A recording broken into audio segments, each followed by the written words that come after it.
Minha irmã geme a mente para que eu lhe dê dinheiro para seu namorado perdedor, mas meus pais ligaram para o serviço de proteção à criança e levaram o filho dela por ela ser uma mãe horrível.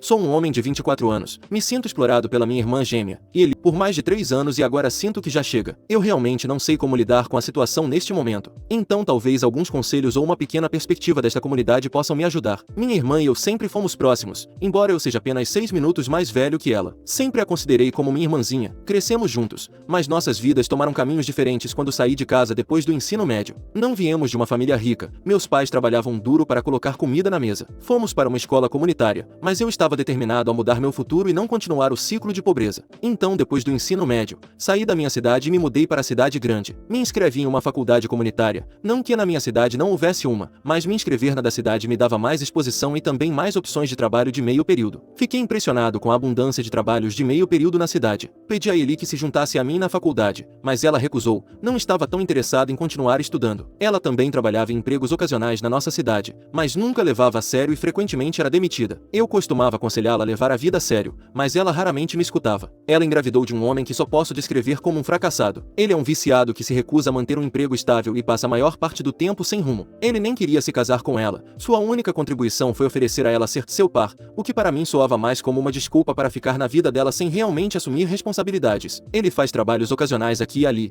apenas o suficiente para pagar 2 refeições por dia. Quando meus pais souberam disso, ligaram para o cara e pediram que ele se casasse com ela. Ele se recusou imediatamente. Meu pai se enfureceu e o expulsou. Minha irmã foi morar com ele em seu estúdio durante a gravidez e depois de dar à luz, após o que ambos se mudaram para a cidade em busca de melhores oportunidades. Depois de um tempo, ele disse que conseguiu um emprego estável em outra cidade e se mudou, prometendo levá-la assim que se estabelecesse na nova cidade. Tristemente, esse dia nunca chegou e ele desapareceu, abandonando Eli e seu filho. Ela esperava que ele enviasse dinheiro, mas por mais que desejasse, esse homem não vale nada. E ele trabalhava duro fazendo qualquer trabalho que pudesse encontrar. Entre cuidar do filho e trabalhar, ela mal conseguia sobreviver. Há 3 anos, ela apareceu na minha porta com seu bebê de 4 meses e uma mala grande. Assim que abri a porta, ela me abraçou e começou a chorar. Ela me contou sobre sua vida miserável e eu não pude deixar de ajudá-la. Consegui um apartamento para ela e cobri o aluguel de 1 ano. Sempre estive em uma situação financeira melhor do que ela. Consegui me formar na faculdade e consegui um emprego decente. Embora não seja rico, estou bem o suficiente para viver confortavelmente. Então, por gentileza e pelo dever que sinto para com minha irmã, comecei a ajudá-la financeiramente. No começo,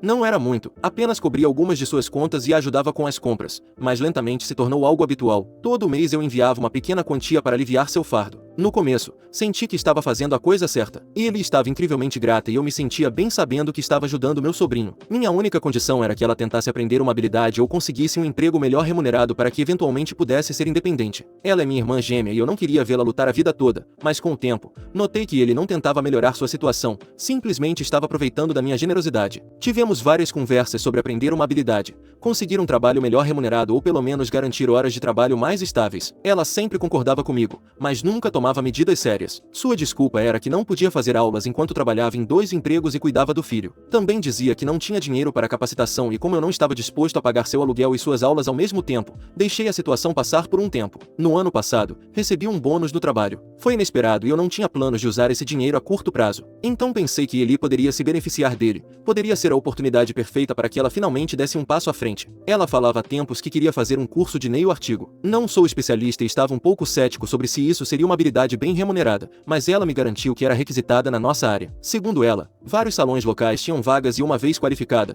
poderia começar a ganhar dinheiro decentemente quase que imediatamente. Então arrisquei e dei o dinheiro a ela para o curso. Disse que era tudo, que ela devia se inscrever o mais rápido possível e começar. Deixei claro que não era só por ela, mas pelo futuro do filho também. Pela primeira vez em muito tempo, pensei que talvez este fosse o ponto de virada para ela. Passaram-se as semanas e cada vez que eu perguntava se ela tinha se inscrito no curso, ela encontrava alguma desculpa. Primeiro que estava trabalhando em 2 empregos e não tinha tempo nem energia. Depois, um mês depois, ela me soltou a bomba. Seu filho tinha ficado doente e ela usou o dinheiro que eu dei para suas necessidades médicas. Fiquei louco, disse a ela. Te dei meu dinheiro para que você pudesse ser financeiramente independente e você o desperdiçou. Ela começou a chorar e disse que seu filho realmente estava doente e não sabia o que mais fazer, então usou aquele dinheiro. Percebi que estava sendo insensível, mas ainda assim estava desconcertado.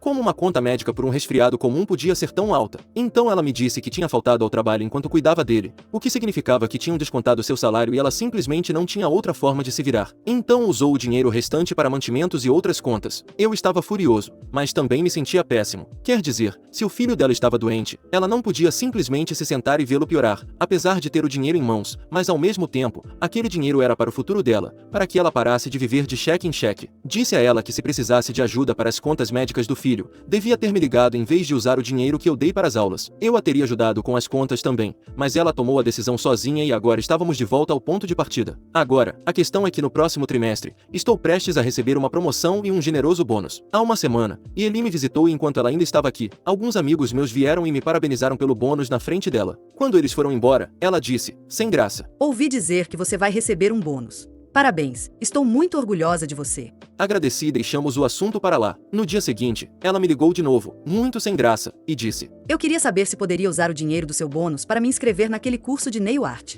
Antes que eu pudesse responder, ela disse: prometo que desta vez serei responsável. Por favor, me ajude. Não quero ser um fardo para você. Não posso depender de você para sempre. Preciso ser mais forte sozinha. Tenho que matricular meu filho na pré-escola este ano. Tenho que fazer algo. Ela parecia bastante séria. Sei que o que ela disse faz sentido. Ela não pode depender de mim para sempre e eu tenho meus próprios problemas para lidar. Mas a questão é que ela já falhou uma vez. Pode ter sido por uma razão genuína, mas estou cético em dar a ela uma segunda chance. Alguma sugestão, pessoal?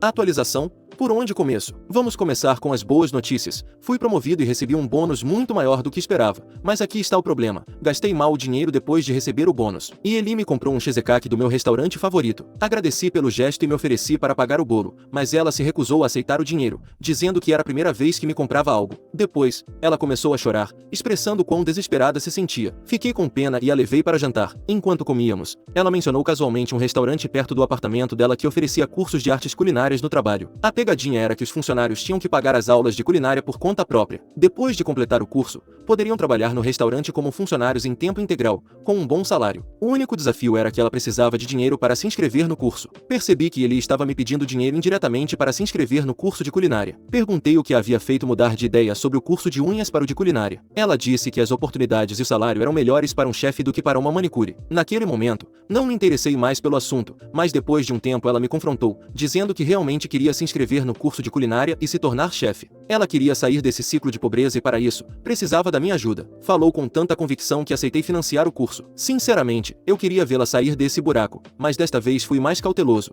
Disse que se fosse dar o dinheiro novamente, ela teria que se inscrever no curso imediatamente. Para facilitar as coisas, até disse que ela deveria largar um dos empregos mal pagos e eu cobriria o dinheiro que ela ganhava nesse trabalho, para que ela pudesse usar esse tempo focando no curso. A princípio, ela resistiu, não queria aceitar tanta ajuda da minha parte, mas eu a convenci de que seria o melhor. Que tolo eu fui! Durante os 3 meses seguintes, enviei a ela o dinheiro que ela teria ganhado no emprego, acreditando que ela estava colocando todos os seus esforços no curso. Eu me sentia otimista de que desta vez as coisas dariam certo, mas toda vez que eu perguntava como estavam indo as aulas e que pratos ela havia aprendido, ela evitava a pergunta ou dava respostas vagas. Começou a soar suspeito. Comecei a pressioná-la mais e um dia insisti até que ela finalmente se quebrou e me contou a verdade. Não, ela não tinha se inscrito em nenhum curso. Em vez disso, gastou todo o dinheiro com seu namorado fracassado. Aparentemente ele veio visitá-la e ela contou sobre o dinheiro e seus planos de se inscrever no curso de culinária. Ele a manipulou para que lhe desse o dinheiro, dizendo que precisava urgentemente de algo. Ele é um viciado. O que mais se pode esperar dele? Ele até disse a ela que começaria um negócio em breve e uma vez que desse certo, ele se casaria com ela. E ela, sendo o capacho que é quando se trata dele, entregou todo o dinheiro a ele, como se fosse um cachorrinho. Perdi a cabeça quando ouvi isso. Me cocei a cabeça, perguntando como alguém podia ser tão tolo. Não podia acreditar que ela tinha desperdiçado o dinheiro que tanto me custou ganhar naquele inútil. Mas o pior, não tinha nenhum remorso, nem parecia estar arrependida. Deixe-me citar uma parte da nossa conversa para que vocês tenham uma ideia. Eu disse: como você pôde confiar naquele homem que abandonou você e seu filho? A resposta dela? Como eu não ia confiar nele? Ele é o pai do meu filho. E também precisa de apoio. Além disso, ele prometeu que se casaria comigo assim que o negócio estivesse em andamento. Ele quer abrir uma oficina e precisa de dinheiro para alugar o lugar e comprar equipamento. Perguntei. Ele alugou o lugar com o dinheiro que você deu? Você viu o lugar com seus próprios olhos? Sua resposta foi: não sei, não o encontro desde aquele dia. Melhor dizendo, desde aquela noite.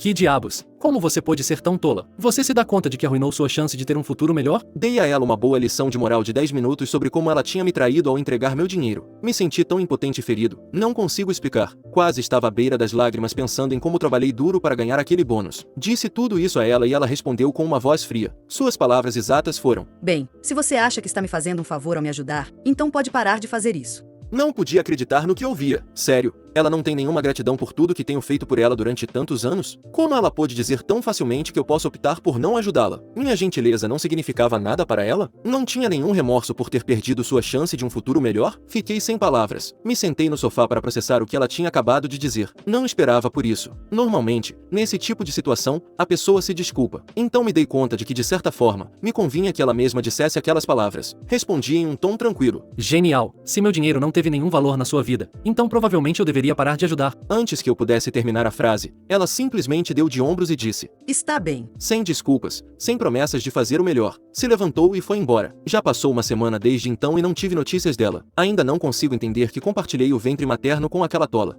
Atualização 2. Para começar, tenho que admitir, sim, fui estúpido. Fui feito de trouxa, me enganaram. Li todos os comentários e o que posso dizer? Bem, sim, sou tudo isso. Mas mesmo assim quero contar o que está acontecendo. Passaram-se apenas 2 meses e ela já veio bater na minha porta. Parecia miserável. Não apareceu depois daquele dia em que foi embora dizendo ok. E eu também não liguei nem mandei mensagem. Por que faria isso? Ela tinha reconhecido seus erros e se desculpado? Não. Então, por que eu deveria me importar? Agora, quando a situação dela ficou realmente feia, ela apareceu. Disse que estava em uma situação ruim, com meses de atraso no aluguel e o proprietário ameaçando de despejo. Além disso, estava sem comida. Não sabia a quem mais recorrer. Estava desesperada, mas desta vez não senti pena dela. Eu disse que a tinha avisado muitas vezes, dado muitas oportunidades e tudo que ela fez foi jogá-las fora por aquele namorado viciado. Ela tentou me fazer sentir culpado dizendo que eu deveria ajudá-la pelo bem do meu sobrinho. Isso me atingiu forte. Amo meu sobrinho e a ideia de que ele fique sem comida ou sem teto por causa das más decisões dos pais me deixa doente, mas ao mesmo tempo sabia que continuar ajudando ele só pioraria as coisas a longo prazo. Ela começou a chorar dizendo que o filho estava faminto e à beira da desnutrição. Eu disse que se a situação era tão grave, ela deveria entrar em contato com um banco de alimentos local ou outros grupos sociais. Existem recursos disponíveis para pessoas em sua situação e eles poderiam ajudá-la, mas ela era orgulhosa demais para isso. Disse que não era mendiga e que não iria a um banco de alimentos. Eu disse: Ótimo, viva com seu ego. Eu não posso mais te ajudar. E ela respondeu: Você não pode fazer isso com o seu sobrinho. Não tem consciência ou responsabilidade por ele. Eu poderia ter dado outra lição de moral, mas era como falar com uma parede. Então simplesmente disse que a única coisa que podia fazer pelo meu sobrinho naquele momento era ligar para os serviços sociais e deixar que eles cuidassem do caso. Ela saiu furiosa do meu apartamento depois disso, dizendo que eu queria separá-la do filho. Alguns dias depois, recebi uma ligação dos meus pais. Minha irmã tinha corrido para eles contando como eu a tinha abandonado e ao filho, e que me recusei a ajudar quando ela mais precisava. Meus pais não têm muitos recursos, ambos trabalham em tempo integral só para sobreviver. Então não podiam ajudá-la, mas estavam decepcionados comigo por virar as costas para minha irmã. Meus pais disseram: Você não podia ajudar com o apartamento dela pelo bem da criança? Sabemos que não concordamos com as decisões de vida dela, mas o que podemos fazer? Podemos deixar essa criança inocente morrer? Nós teríamos ajudado, mas você sabe que estamos ficando velhos e precisamos economizar para a aposentadoria e comprar uma casa para não acabar em um asilo. Não podemos ajudá-la, mas você sim, certo? Precisamos ajudá-la a se estabilizar para que ela possa viver sozinha e não incomodar nenhum de nós. Eu disse a eles: E esperem, por acaso conhecem toda a história? Aposto que não. Depois, contei-lhes tudo sobre como ela havia desperdiçado meu dinheiro com seu namorado inútil em vez de se inscrever na aula de habilidades. Não uma, mas 2 vezes. Eles ficaram furiosos. E Eli só tinha contado metade da verdade, que ela apareceu na minha porta depois de 2 meses pedindo ajuda, mas eu a recusei. Meus pais tinham enviado dinheiro para ela pagar o aluguel pendente e ainda mais para cobrir suas contas e comida durante os 2 meses seguintes. Depois de ouvir os detalhes de mim, eles se sentiram enganados. Eu percebi que deveria ter contado tudo a eles antes que ela os procurasse.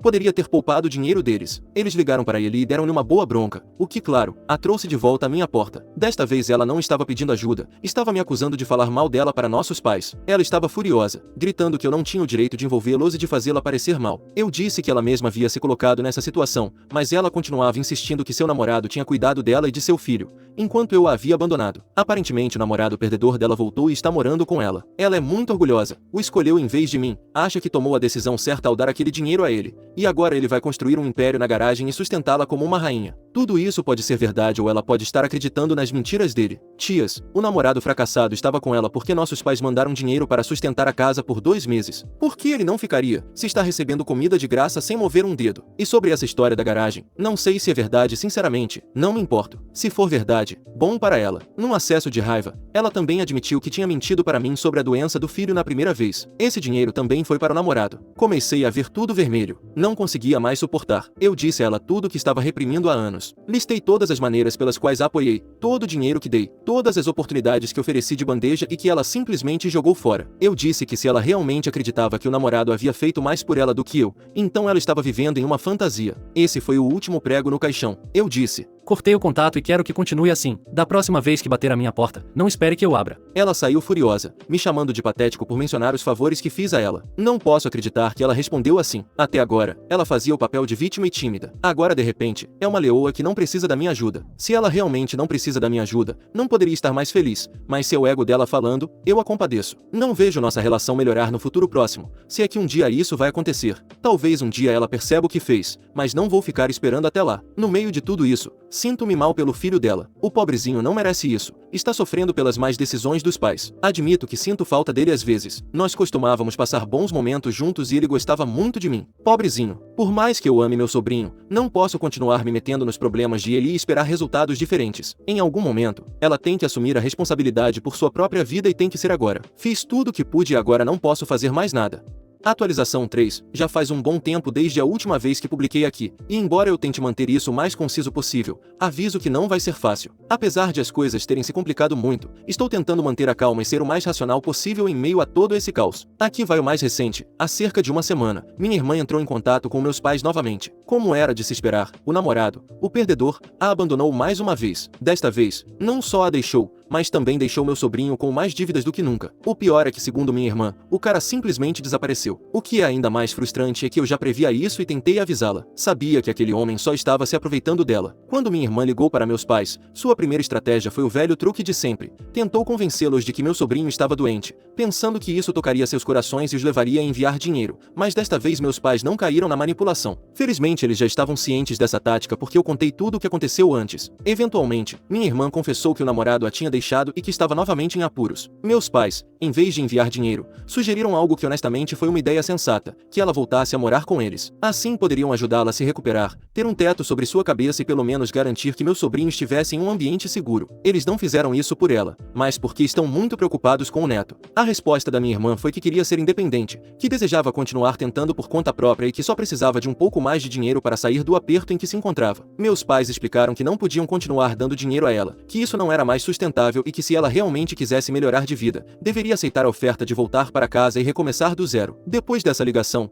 meus pais me contataram preocupados com a situação do meu sobrinho. Por mais que a situação da minha irmã os doesse, eles estavam muito mais angustiados com a segurança e o bem-estar do neto. Meu sobrinho é a verdadeira vítima em tudo isso, uma criança inocente presa no meio das más decisões da mãe e do abandono do pai. Meus pais me disseram que estavam considerando seriamente ligar para os serviços de proteção à criança porque não achavam que minha irmã fosse capaz de cuidar adequadamente dele. Se os serviços de proteção à criança entrarem na equação, é muito possível que meu sobrinho acabe em um lar adotivo temporário ou, como meus pais acreditam, seja entregue a algum membro da família. Eles se mostraram preocupados porque, sendo realistas, não estão na melhor posição para cuidar de uma criança. Então, inevitavelmente, a conversa se voltou para mim. Meus pais perguntaram se eu consideraria cuidar do meu sobrinho. A verdade é que essa ideia tem me passado pela cabeça desde que a situação com minha irmã começou a se deteriorar. Não posso negar que desenvolvi um grande apego por ele. Sempre gostei de passar tempo com ele e temos um bom relacionamento desde que ele entrou na minha vida. Sei que a situação é complicada e, honestamente, não tenho certeza de como lidaria com a responsabilidade de cuidar de uma criança em tempo integral, mas ao mesmo tempo sei que o amo muito e quero o melhor para ele. Ela certamente verá isso como uma traição,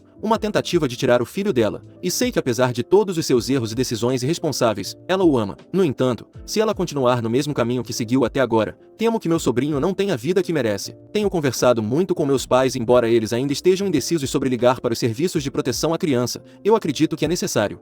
Atualização 4. Meus pais finalmente decidiram ligar para os serviços de proteção à criança e, como era de se esperar, não foi nada bonito. Quando os assistentes sociais chegaram, minha irmã reagiu da maneira que eu imaginava, com pânico e negação. No início, ela não queria que levassem seu filho, mas os assistentes sociais explicaram que ele não seria levado para um orfanato, mas sim entregue a um familiar. Ao ouvir isso, minha irmã se acalmou um pouco, o que me surpreendeu. Parecia mais tranquila quando soube que ele estaria sob os cuidados de alguém da família. Esse familiar, para surpresa de ninguém, fui eu. Meu sobrinho está morando comigo há 2 semanas e tem sido um período de muitas mudanças. Admito que no começo tudo foi bastante avassalador. Não é fácil passar de viver sozinho para ser responsável por uma criança de repente, mas aos poucos, estamos encontrando uma rotina que funciona para nós. No início, ele sentia muita falta da mãe, perguntava por ela todos os dias e era notável que estava confuso e assustado. Doía-me ver o vazio em seus olhos quando percebia que sua mãe não estava por perto, mas com o passar dos dias, ele começou a se acostumar a viver comigo. Preparei um quarto só para ele, algo que nunca tinha tido antes. Agora ele tem um espaço que é só seu e isso parece ter lhe dado um pouco de estabilidade emocional. Também notei uma melhora em sua saúde. Estando sob meus cuidados, ele tem acesso a todas as refeições do dia, algo que aparentemente nem sempre acontecia quando vivia com a mãe. Seu apetite melhorou e o mais importante, ele começou a sorrir mais, a brincar e a se comportar como a criança feliz que deveria ser. No entanto, nem tudo tem sido fácil. Minha irmã veio me visitar algumas vezes, mas para ser honesto não foi para ver o filho. Em ambas as ocasiões, ela apareceu com a intenção de me dizer como devo cuidar dele, como se tivesse alguma autoridade moral para fazê-lo. Depois de tudo o que aconteceu, o mais devastador foi o que ela me confessou na última vez que veio. Disse que não estava interessada em recuperar a custódia do filho no momento, já que sua prioridade era seguir o namorado. Parece que ela tem uma pista de onde ele pode estar e planeja largar tudo para procurá-lo. É por isso que acredito que ligar para os serviços de proteção à criança foi a melhor coisa que poderíamos ter feito. Por mais que me doa dizer isso, meu sobrinho nunca estaria bem com ela, não enquanto ela continuar tomando essas decisões impulsivas e autodestrutivas. Ver como meu sobrinho melhorou em apenas 2 semanas reafirma que a decisão foi correta. Agora ele tem estabilidade, comida, um teto seguro e o mais importante, tem alguém que realmente cuida dele, sem ninguém mais se intrometendo. Sei que este não é o fim da história. Tenho certeza de que em algum momento, minha irmã voltará tentando reivindicar um lugar na vida do filho. Não posso prever quando isso acontecerá, mas tenho certeza de que ela virá. Ela sempre foi assim, desaparece quando as coisas se complicam, só para voltar quando está desesperada ou precisa de algo. Desta vez esse algo será o filho. Atualização 5. Esta não é uma atualização muito longa, mas eu não sabia se editava minha última publicação ou fazia uma nova. Já faz 1 ano que minha irmã desapareceu e não voltou, nem tivemos notícias dela. Quanto ao meu sobrinho, ele está melhor e já começou a pré-escola, o que é ótimo para que ele tenha uma vida normal.